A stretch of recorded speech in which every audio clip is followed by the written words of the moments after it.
Guarda quella. Pensa di essere all'altezza di tutto questo. Patetico. He said it in Italian so it wouldn't count. That's the part I want you to understand before anything else. He didn't whisper it. He didn't lean in. He said it at a normal, comfortable, dinner party volume, 12 feet from my face, at his own engagement party, with a glass of red in his hand, because he had already run the numbers and decided that the woman plating dessert could not possibly be listening. I heard, "Non ti preoccupare per lei. Don't worry about her."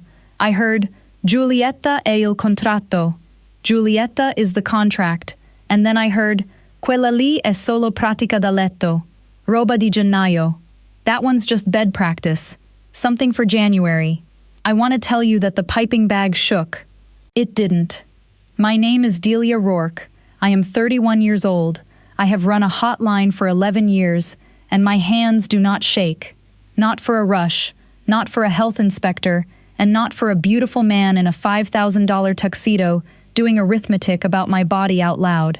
So I finished the plate. I wiped the rim with the corner of my towel.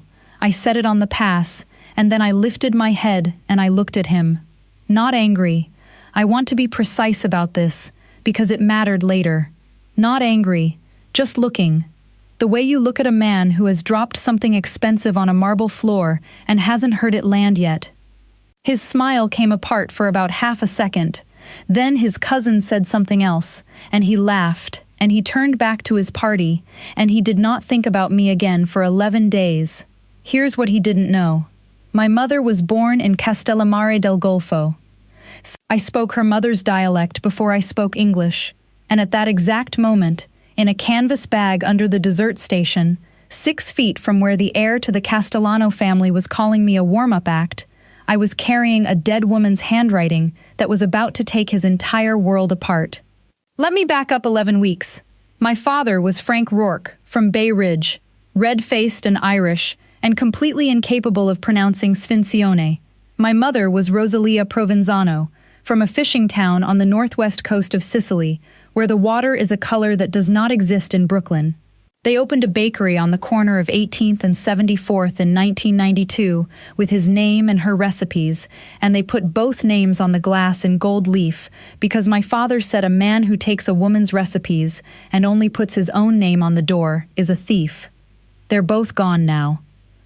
He went first, a heart attack behind the proofing rack in April, quick, doing what he loved, which is the only merciful sentence anybody said to me that whole year. My mother went 14 months later, and she did it the slow way, and the slow way cost $186,000 that no insurance policy on this earth was willing to cover. So at 31, I owned an oven, a lease, and a balloon payment due the first week of March. I'm plus size, by the way. I'm saying it early so nobody has to squint at the visuals and wonder if this is that kind of story. I'm a size 18, I'm 5'4", and I have been exactly this shape since I was 19. I don't diet, I don't apologize, and I stopped auditioning for permissions somewhere around my 26th birthday. I have my whites tailored because I got sick of being handed a men's extra large and told to make it work. I wear red lipstick to a 6 a.m. shift on purpose. That is the entire amount of time I'm going to spend on my body in this story. The rest of it is other people's problem. Which brings me to the contract. My business partner Yaz slid it across the flour-dusted steel one night in November and put her finger on the number and refused to move her finger. $60,000, she said. 6 weeks. Delia, take the job. Yaz, it's the Castellanos. It's a party, she jabbed the page. Rich people get married. You make cake. That's the whole crime. The money wasn't the strange part. The strange part was on page 2. The client didn't want a menu. The client wanted a reconstruction. 22 specific dishes out of one specific woman's handwritten journal, executed exactly as written. No substitutions, no modernizing, no chef's interpretation. The journal would not leave the property. I would work on site, in their kitchen, for 6 weeks, and I would sign a non-disclosure agreement that ran 19 pages. I read that clause 3 times, and then I thought about my mother's hands and the way she taught me to feel semolina between two fingers for moisture instead of measuring it like a coward. I thought about my Nonna Provenzano, who came over in 1958, died in Brooklyn 41 years later, and never learned to say thank you in English on principle, so I learned to say it in Castellamarese instead. I am fluent in Italian. I am better than fluent in my grandmother's dialect, which is a different language wearing Italian's coat. And there is not one thing on my resume, my website, my business cards, or my Irish surname that would ever tell you that. I signed it on a Tuesday. Before you go any further, lock it in for yourself. When a man insults your body in a language he's certain you don't speak, do you answer him on the spot, in front of everyone? Or do you let it go, finish your shift, and take the money? Remember what you picked. I want to know at the end whether you flipped. The Castellano estate sits on 11 acres of the Sands Point Peninsula, behind a wall of Belgian block, and a gatehouse that is manned 24 hours a day by men who do not say good morning. My 14-year-old Honda wheezed up that gravel driveway at 6:15 on a Monday, and two men in overcoats looked at it the way you look at a raccoon that has gotten into a kitchen. I was patted down by a housekeeper with forearms like a longshoreman. My knife roll was opened, photographed, inventoried, and handed back. My phone was taken and locked in a cabinet by the service door, retrieved at end of shift, Miss Rourke, house policy, and then I was walked through a butler's pantry the size of my apartment and into their kitchen, and I forgot, for about 40 seconds, to be furious about any of it. Because it was 110 years old, and it was perfect. Carrara you could roll pastry on in July. A restored cast-iron range on legs, 6 burners, a flat top, a salamander, a wood-fired bread oven built right into the stone by a mason who had clearly loved his job, and copper, real copper, hanging in 11 graduated sizes, polished, dented, used. Mrs. Castellano's kitchen, said a voice behind me. The man in the doorway looked like a retired history teacher. 60s, gray cardigan, reading glasses on a cord, the soft, apologetic posture of somebody's uncle at a christening. His name was Rocco Castellano, and he was the family's consigliere, and I want you to hold on to how harmless he looked, because it becomes important. Nobody's cooked properly in here since 2014, Rocco said. He crossed to a panel in the pantry wall, pressed his thumb to a reader, and the wall opened. He took out a chestnut leather journal, water-stained, the spine reinforced twice with butcher's twine by somebody's own hands, and he set it on the marble with 2 palms, the way you set down a relic. 22 dishes, he said, for the 20th. It does not leave this room. You photograph nothing. You copy nothing. He paused in the doorway. And Miss Rourke, the boy's mother, wrote that, if you damage it, I cannot help you. Then he left me alone with it. I washed my hands. I dried them all the way, which people don't do, and I opened Giovanna Castellano's journal. The first thing I felt was recognition so sharp it actually hurt.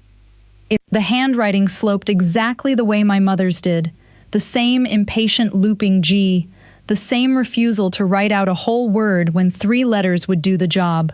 There were fingerprints in the margins, set into old grease, permanent as fossils.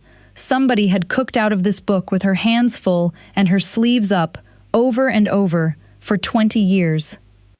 214 pages, 206 recipes, and crammed into the white space beside every single one of them, in a script so small I had to bring the lamp over, the notes. Non materi troppo zucchero, a to patri ci fa male. Don't put too much sugar, it makes your father sick. Chistu epi Luca, sulu pi Luca. This one is for Luca, only for Luca. I put my hand flat on that marble and I breathed for a second, because I was 31 years old and standing in a stranger's kitchen, reading a dead woman talk to her son in my grandmother's language. And then I turned to page 19. I worked in that kitchen for 12 days before I ever saw Luca Castellano up close. He moved through that house like weather. I'd hear his car in the drive at 7 in the morning, or at 2 at night, or not at all. Twice I caught the edge of him crossing the foyer. Long charcoal overcoat, 3 men behind him, a voice too low to carry. Once he stopped in the kitchen doorway while I was laminating dough at the cold end of the marble, looked at me for about a second and a half with no expression whatsoever, and kept walking. The staff talked, though. Staff always talk. I learned the wedding was in February, and the bride had not chosen it. I learned that Giulietta Trapani was 27 and had been photographed the previous summer on a yacht in Positano with a man who was very much not her fiancé. I learned that old Don Ciro Castellano hadn't come down the main stairs in 5 months, and I learned from a 19-year-old dishwasher named Petey, who talked far too much and whom I fed constantly for exactly that reason, that when the boss's son brought women home, he never brought them past the second-floor landing. "Never the West Wing," Petey said, scrubbing. "West Wing was his mom's. Nobody goes up there. He'd take your hands off." I kept my head down, and I cooked, and in the margins of that book, I kept finding things that had no business being in a cookbook, because by day 9 I had noticed the pattern. The recipes were real. Every one of them worked. I tested 11, but scattered between them were 7 entries that did not work. That could not work. And Giovanna Castellano was far too good a cook for that to be an accident. Zuppa piunici, soup for 11. The ingredient list ran 11 lines, and every single line was a fish, and I want you to understand that no Sicilian woman who has ever lived puts 11 kinds of fish in one pot. Beside each fish, in the margin, a nickname in dialect: Ueskeku, the donkey; Fineddu, little fin; Manu Frida, cold hands. They weren't fish, they were men. Pani kuluguyu, bread with oil. 14 ingredients, every quantity written to 2 decimal places, in a book where everything else said a handful, and until it smells right. I couldn't have paper, and I couldn't have my phone, so I wrote the numbers on my own forearm in ballpoint, and stood in the walk-in with the door shut and counted them. 9 digits, then 2, then 5, an account, a routing, a branch, and on page 141, tucked underneath a recipe for chamomile and honey, the kind of thing a woman only ever makes for herself, late, alone, in the smallest handwriting in the entire book: "Nun mi fidu ciu di sal, upisci du molu novi e vilenu. Si mi succedi qualche cosa, talia ne ricetti." I don't trust Sal anymore. The fish from Pier 9 is poison. If something happens to me, look in the recipes. I stood alone in a dead woman's kitchen at 4 in the afternoon, with a 110-year-old range ticking behind me, and understood that I was holding a murder file written as a cookbook. I had 11 weeks until the bank took my father's oven. I had signed 19 pages promising to copy nothing, say nothing, and keep nothing, and in 3 days I was going to cater the engagement party of the dead woman's son. Now we're back where we started. The 20th came in at 16 degrees, with a wind off the Sound. 240 guests. 3 families, 2 monsignors, a state senator, the entire executive board of a karting association, and enough security to invade a small country politely. And in the kitchen, me, running 22 dishes out of a dead woman's handwriting with a brigade of 9 and a stopwatch in my head. I was good that night. I'm going to say that plainly, because women in stories like this are always modest, and I've never understood the point of it. I was very good. The Sphinx came out of the fryer at 175 degrees and puffed like they were showing off. The pasta went out with wild fennel, because her margin note said "Non usare u finocchio du supermercato, sappi di niente." Don't use supermarket fennel, it tastes of nothing. And I had driven to a farm in Hopewell Junction on a Sunday in December to make a dead woman happy. And at 9:40, when I carried out the casata myself, Don Ciro Castellano, down the main staircase for the first time in 5 months, oxygen line taped to his cheek, took 1 bite, put his fork down, and covered his eyes with his hand. "Giovanna," he said, to nobody. "Madonna, that's Giovanna's." The room applauded. Somebody actually whistled. I stood there in my whites, flushed from the pass, and I let myself have about 4 seconds of feeling like my mother's daughter in front of 240 strangers. Then I went back to the dessert station to plate the last course. And Luca Castellano walked over to his cousin Tommaso Lanza, 11 feet away from me, with a glass of Etna Rosso in his hand. Tommaso said it first. He tipped his chin toward my station and grinned. Vabbè, ma quella, la cuoca. All right, but her, the cook?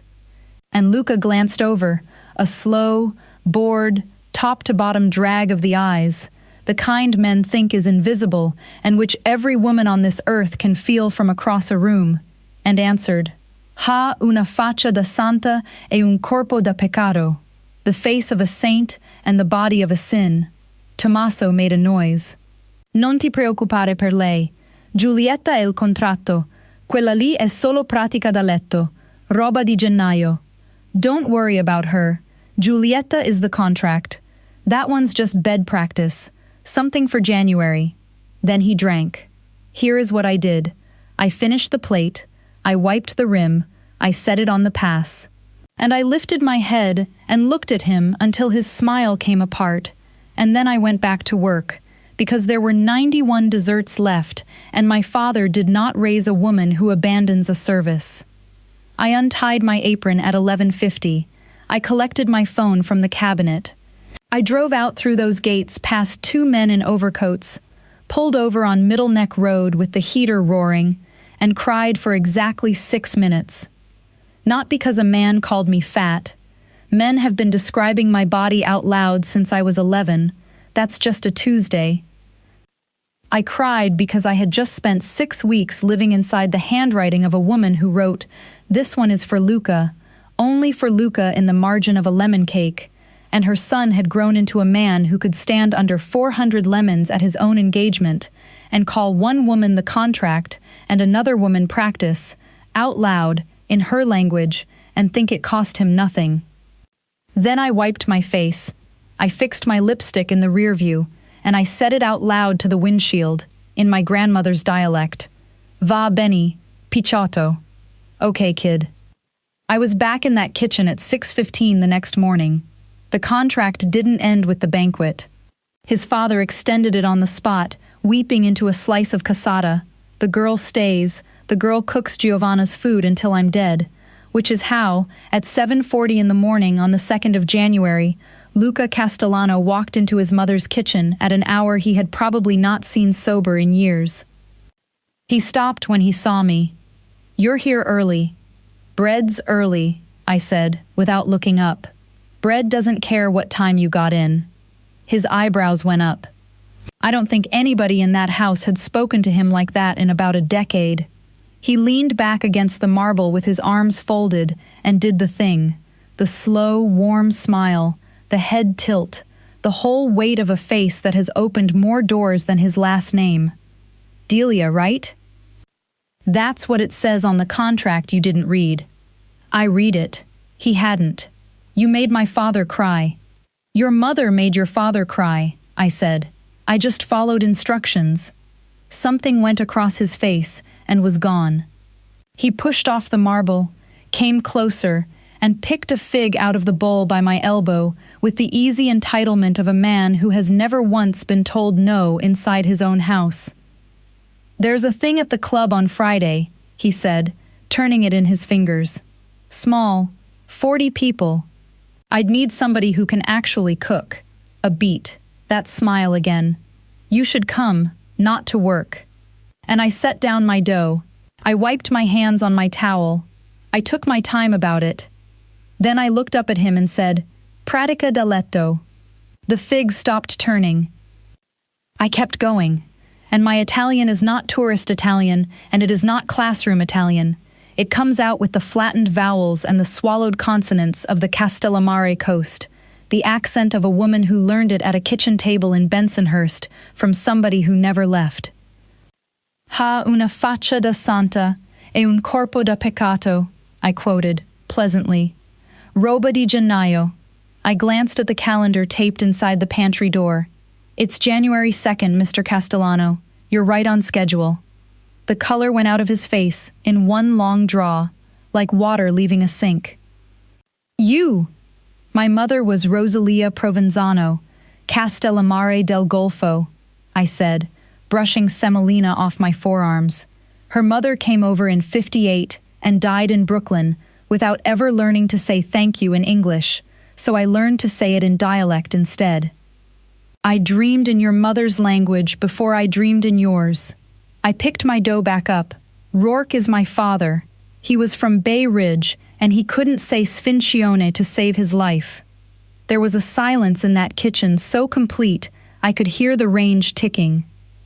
I need you to understand something, I added, because I don't think anyone has ever put it to you in a way that stuck. I didn't hear a man say a rude thing about my body. I've been hearing rude things about my body since I was 11. I have a system for it. It's fine. What I heard was a man standing under 400 lemons at his own engagement party, calling the woman he's marrying the contract and calling a stranger practice, not.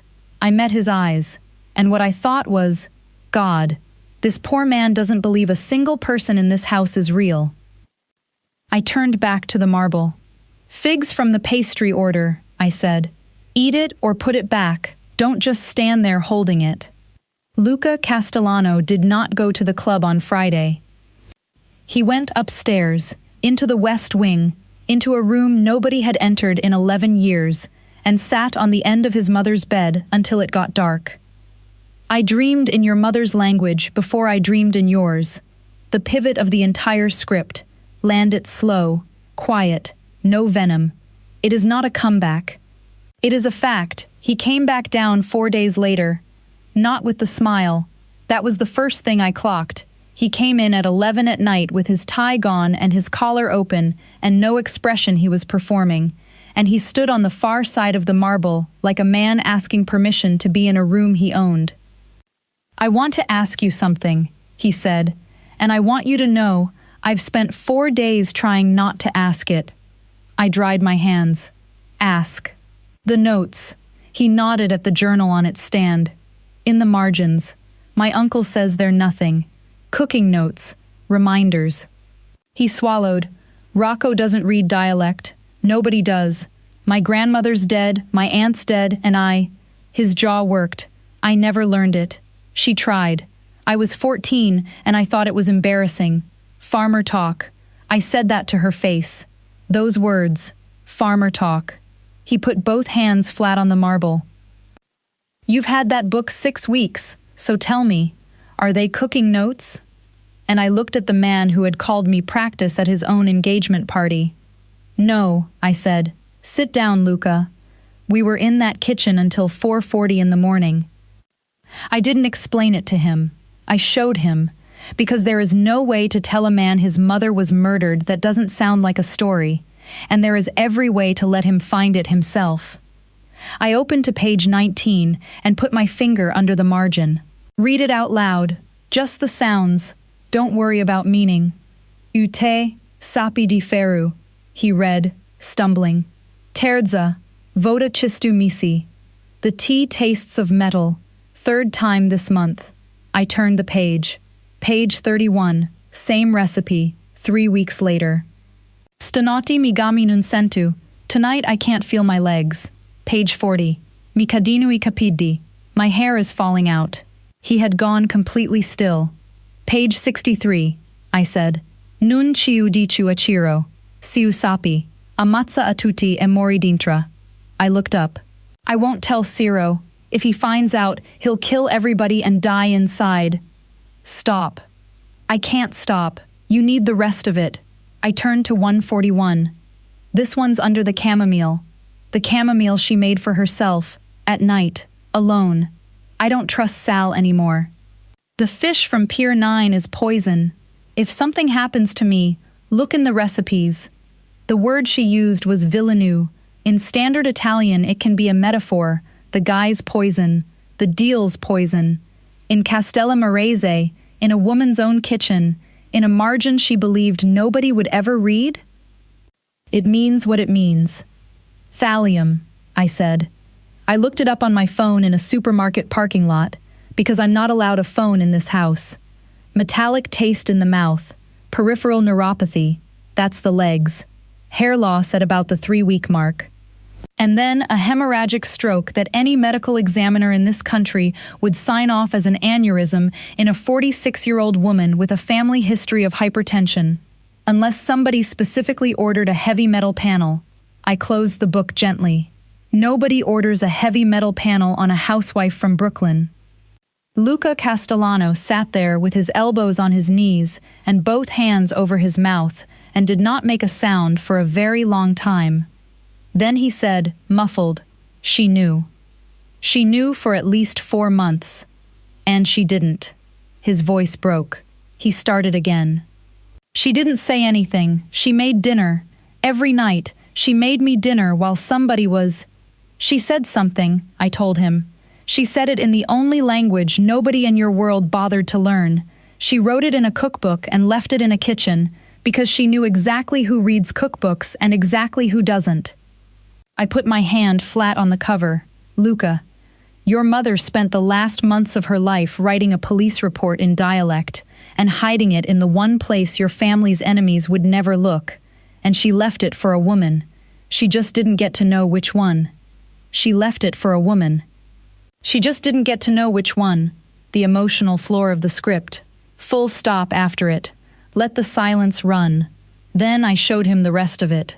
Zuppa pi unici, soup for 11, was not a recipe. It was a payroll. 11 fish, 11 dialect nicknames crammed in the margin.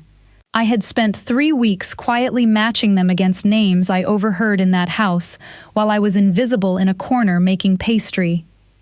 You Skeku, the donkey, a captain everybody in Bensonhurst called stubborn. Manu Frida, cold hands, a Castellano capo who had shaken my hand at the banquet and did, in fact, have freezing hands. Finedu, little Finn, the uncle of the dishwasher who fed me gossip for 6 weeks. 11 men on the Castellano payroll. 11 men a dying woman had watched take money from somewhere else and written down as fish because she was not allowed a notebook either. Pani kulogyu, bread with oil, 14 ingredients written to 2 decimal places, was an offshore routing number and a branch code for an account held by a shell company that had been dissolved the year after she died. And on page 202, in the very back, underneath a recipe for a lemon cake she had labeled P. Luca, Quanu si Marita, for Luca when he marries, his mother had written 11 words, Sal voli u portu, P. kisu sa pigia me figiu ku so figia. Sal wants the port. That's why he'll take my son with his daughter. He read it 4 times. I watched him read it 4 times. She wrote that in 2014, he said. Yes. They announced my engagement in November. Of this year. Yes. She called it. He laughed. A terrible sound with absolutely nothing in it. 11 years early, my mother called it. She sat in this room dying and worked out that the man poisoning her was going to close the deal by marrying me to his daughter. He stood up so fast the stool went over. 11 years, Delia. Luca.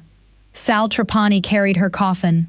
He had both hands on the marble edge, knuckles white, front left corner. He gave a eulogy. He said she was the best cook in Brooklyn, and he cried, and my father held his shoulder, and I stood there. I was 20 years old, and I was grateful to him. He stopped. He looked down at his own hands, and then, slowly, he looked at me. At the caterer from Bensonhurst, standing on the other side of his mother's marble at 4 a.m, in flour-dusted whites, who had done in 6 weeks what 400 armed men had not done in 11 years, and who had every reason on God's earth to have walked out of that house on the 2nd of January and never come back. Why did you tell me, he said. After what I said about you, you could have finished the contract, taken the money, gone home. Why would you give me this? And I, $186,000 in debt, 11 weeks from losing my father's oven, freshly described at a party as a warm-up act, shrugged one shoulder. Because she asked me to, I said. See, Mi succedi qualche cosa, talia ne ricetti. If something happens to me, look in the recipes. She wrote that to whoever came next. I lifted my chin. I came next. He crossed that kitchen. He stopped a foot away, close enough that I had to tilt my head back, close enough that I could smell bergamot and cold air and the ghost of a cigarette, and for a moment neither of us said anything at all. I need to say a thing, he said, and I'm going to say it badly, because I've never done it before. Then say it badly. What I said at the banquet. His jaw flexed. I've been running it in my head for 11 days. Not because you heard it, because it was true when I said it. That's the part I can't. He exhaled. I've spent 11 years making sure every person in my life was a category.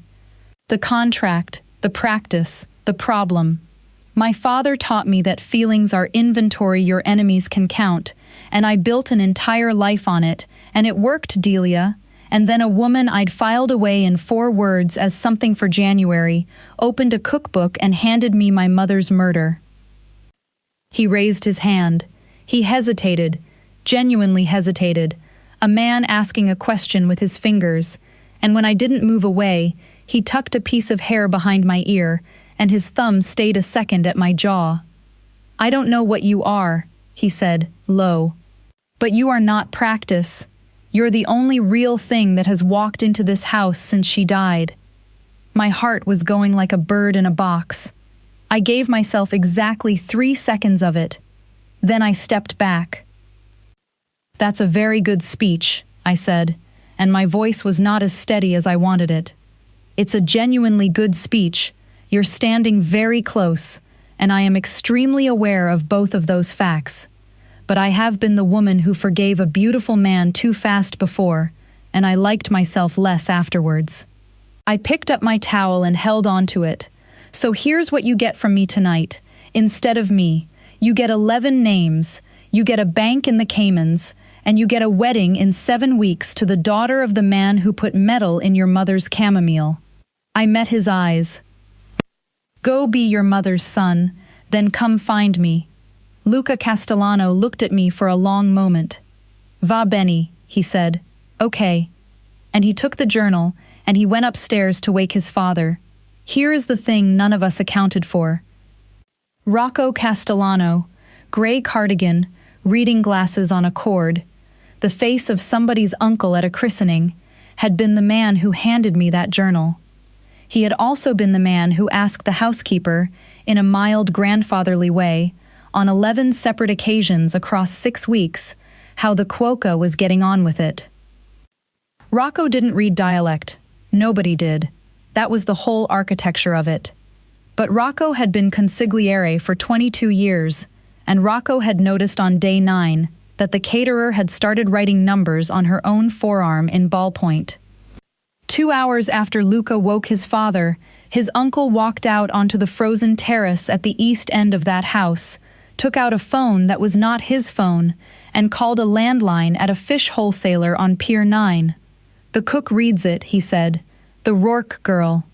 Bensonhurst, the bakery on 18th, the one with the 2 names on the glass. A pause. No, tonight, before she opens her mouth to Ciro.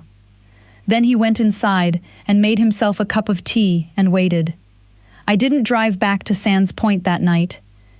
I drove to the bakery. I did that on the bad nights, let myself in the back, put 1 lamp on over the proofing rack, and worked. It was 17 degrees. The deck oven took 40 minutes to come up, and it was the only room on this earth where both of my parents were still alive. At 2:14 in the morning, on the 11th of January, I was elbow deep in a semolina sponge when a car door closed out on 74th Street. Bakeries are quiet at 2 in the morning. I heard the second door, and the third. I grew up in that neighborhood. I knew exactly what 3 car doors and no voices means. The glass went in 1 sheet. 34 years of gold leaf. Rourke and Provenzano, EST, 1992. Coming apart across my father's tile in a sound like a wave breaking. I went flat behind the display case. A boot came down on the floor. Then another. And then, from the street, a sound that did not belong at all, an engine coming up 18th Avenue far too fast, and then 4 car doors, and then a great deal of shouting in 2 languages. It lasted about 19 seconds, and I only ever remembered it in pieces. I remember the swinging door slamming.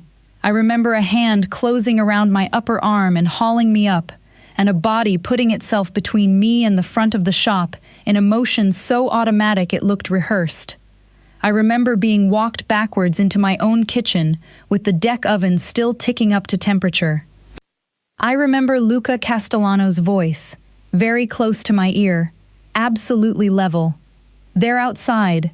My people are on the street. Stay behind me and do not go near that window." "How did you—" "Rocco." He said the name like spitting something out. "He took a car at midnight. My father had a man on him for 6 hours. He had me against the steel prep table, his back to the door. Ciro Castellano has been lying in a bed for 5 months, Cara. He has not been asleep. He put 4 cars on the bridge, the second I showed him page 141. Then it stopped, all at once, the way a pot stops boiling when you pull it off the flame. Tommaso's voice from the front room. "Luca, it's finished. They're in the cars. Nobody's hurt." Luca didn't answer. He was leaning back against my mother's flour bin, and under the one lamp over the proofing rack, I watched the white of his shirt going dark and glossy down his right side. "Luca, it's nothing. Take your hand off." "Delia, levati a manu," I snapped, in dialect, and he took his hand off. The window had opened him from the bottom rib to the hip when he came through it. Not deep, long. The kind of wound that looks like the end of the world and isn't, and bleeds like it's making a point. I have run a commercial kitchen for 11 years. I have seen a mandoline take a fingertip and a fryer take a forearm, and I have driven a 19-year-old to Maimonides at 2 in the morning with his hand in a bag of ice. The part of my brain that handles that simply took over. I kicked open the linen bin, tore a stack of clean towels out of the plastic with my teeth, folded 2 into a pad, and put my whole body weight on it. He made a sound, and his head went back against the bin. "Tommy!" I shouted. "A doctor! A real one! Now! On it!" Footsteps. A door. And then it was just the 2 of us in my parents' kitchen at 20 past 2 in the morning, with the oven ticking, and a very rich man bleeding into my father's flour. "You're not dying," I told him. "I know. Say it back to me." "I'm not dying." His eyes were half shut. "Delia, look at me. I'm looking at your ribs. Look at me." I looked. "I've been running the same 4 minutes in my head all night," he said. "Not this, the banquet. Standing under those lemons with a glass in my hand, calling you something for January, and the whole time, in a bag 6 feet from me, you were carrying the only thing left of my mother." His hand came up and closed around my wrist, bloody, warm, entirely certain. I had 11 years and 400 armed men looking for who did it. It took one woman who could read. "Luca, stop talking and breathe. My father is going to die in 8 months," he said. "And when he does, I get 400 men, 11 crews, and a wedding in February to the daughter of the man who poisoned my mother." His thumb moved once against the inside of my wrist. "I've been trying to work out what I could possibly give you to make you stay near me. Money. You'd throw it at my head. The bakery. You'd throw that at my head harder." "I would. So I don't have anything to offer you," Luca said. "Except this." He turned his head toward the counter.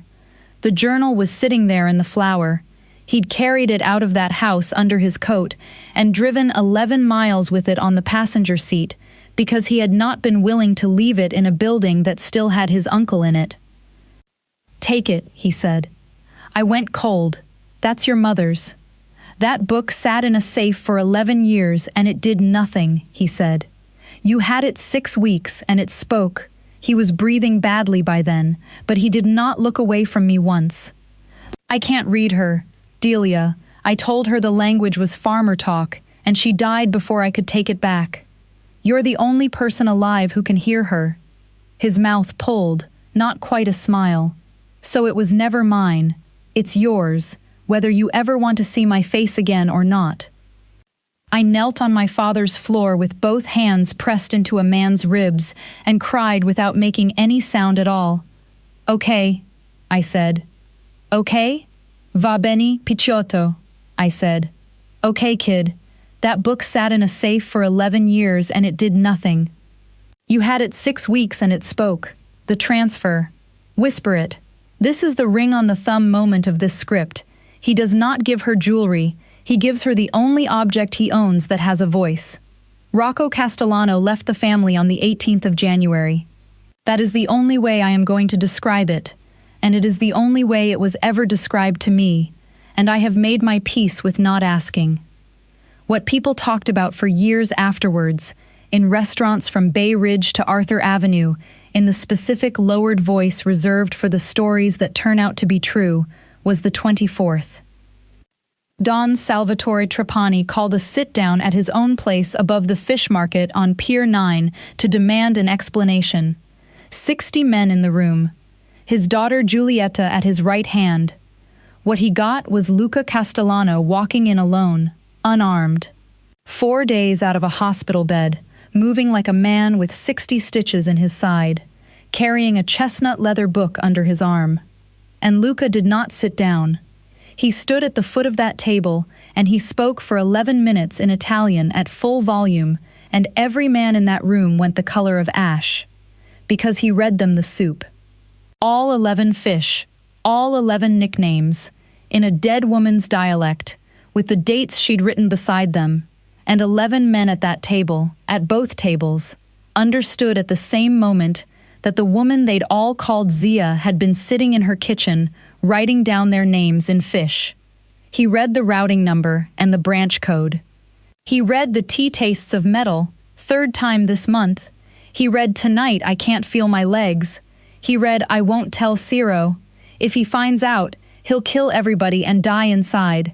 And then he stopped, and he looked at his father's oldest friend down the length of that table, and he read page 202. Sal wants the port. That's why he'll take my son with his daughter. Then he closed the book. Il matrimonio è annullato. The wedding is off. Giulietta, mi dispiace. Non è colpa tua. Giulietta, I'm sorry. None of this is yours. Sei un contratto anche tu, e nessuno te l'ha mai chiesto. You were a contract too, and nobody ever asked you either. And she looked at her father, and she did not say one word in his defense, and that silence went around that room like a draft under a door. Then Luca Castellano turned to the doorway at the back, where a plus-size woman in a wine-red coat was standing, with her chin up and her hands in her pockets, and he said the last part directly to me, in Castellamarese, slowly, so that I would catch every syllable. E questa femmina non è pratica. And this woman is not practice. Questa femmina è l'unica cosa vera che haiu in sta vita. This woman is the only true thing I have in this life. 60 men in that room understood about half of it. I understood all of it. The 3 dialect lines at the door. Deliver them slower than anything else in the script, with the English following each line like a translation card. This is the title's payoff. The phrase he threw away in Act 1 comes back corrected, in her grandmother's language, in front of 60 witnesses.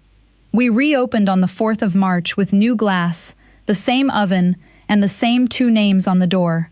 I let him pay for the window. That's it. That's the entire list.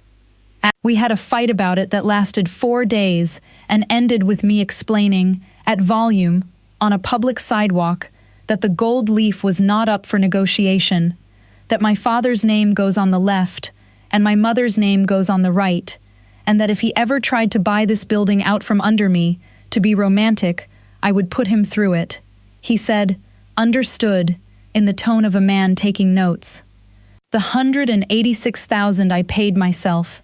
It took 2 years, and it took every cent of a catering contract with an estate on the North Shore that suddenly required a great deal of Sicilian food, and yes, I know exactly what that was, and no, I did not care, because I earned it, 22 dishes at a time, out of the handwriting of a woman I never met and think about every single day. I never moved into that house, whatever the neighborhood decided later.